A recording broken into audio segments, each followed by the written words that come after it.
এবং আমি জিলানি ঢাকা শহর আমাকে চেনে না, বাংলাদেশের কথা বাদ দিলাম, কম আছে না। অন্তত এই কাজগুলো টুঙ্গিপাড়ার মানুষের। টুঙ্গিপাড়ার মানুষ এখনো ঢাকায় অনেকে ভয় পেয়ে টুঙ্গিপাড়ার নাম বলে না। এখান থেকে আমি নির্বাচিত হলে টুঙ্গিপাড়ার মানুষ এই ভয়টা পাওয়া লাগবে, সমস্ত ভয় ভীতি উপেক্ষা করে। কারণ সময় এক সময় আসবে, শ্রম যদি থাকে সেই শ্রম কখনো বৃথা যায় না। আমি সেই বিশ্বাস রেখেছিলাম যে এক সময় আওয়ামী লীগ না থাকলে আমার এই অঞ্চলের মানুষ যে প্রবলেমটা ফেস করবে সেই প্রবলেমের জন্য আমি যেন মানুষের পাশে থাকতে পারি। আমি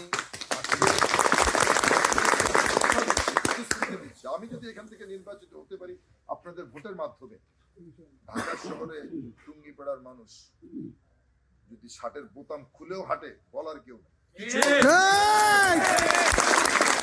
ঢাকা শহরে প্রত্যেকটা অলি গলি মাটি আমার পরিচিত এবং আমি জিলানি ঢাকা শহর আমাকে চেনে না, বাংলাদেশের কথা বাদ দিলাম, কম আছে না।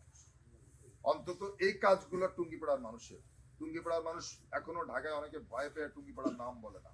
এখান থেকে আমি নির্বাচিত হলে টুঙ্গিপাড়ার মানুষ এই ভয়টা পাওয়া লাগবে।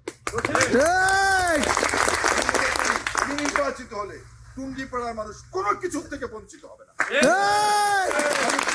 পারি আমার পার্টি আমার নেতা আদায় করে নিয়ে আসবো ইনশাআল্লাহ।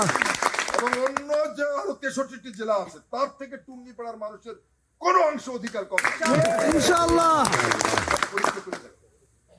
পরীক্ষা ইতিমধ্যে দিয়েছি। আমি এই 5ই আগস্টের পরে এই টুঙ্গিপাড়ার মানুষ যে যেখানে যতটুকু সমস্যায় পড়েছে আমার কাছে আসছে, আমি তার পাশে দাঁড়াই নাই এরকম কোন নজির নাই ইনশাআল্লাহ। কোন নজির নাই, আমি তার পাশে দাঁড়াই নাই এরকম কোন নজির নাই। যে আসছে যে আসে নাই সেটা অন্য ব্যাপার। আমার এই সক্ষমতাটা আছে, আমি আপনাদের সাহায্য আপনাদের পাশে একটু জায়গা চাই, একটি বারের জন্য সুযোগ চাই। রাজনীতিটা সত্যিকার অর্থে জনপ্রতিনিধির কি কাজ আমি একটু বুঝাই দিতে চাই। আমি একবারই নির্বাচন করবো, এখনো বললাম আমি দ্বিতীয়বার এখানে নির্বাচন করব না। আমি একবার যদি এখানে এমপি হতে পারি এর পরের বার আমি এমপি হব না। এখানে আমি কিছু দৃষ্টান্ত রাখতে চাই, আমাকে একবার সুযোগ করে দেন। আমি মানুষের জন্য কাজ করব, এলাকার জন্য কাজ করব, আপনাদের কথা বলবো, এলাকার মানুষের কথা বলবো, এই এলাকার উন্নয়নের কথা বলবো। আমাকে একবার সুযোগ করে দেন। একটা সুযোগ আসছে, এই সুযোগটায় আপনাদের চোখটাকে খুলে দিতে চাই।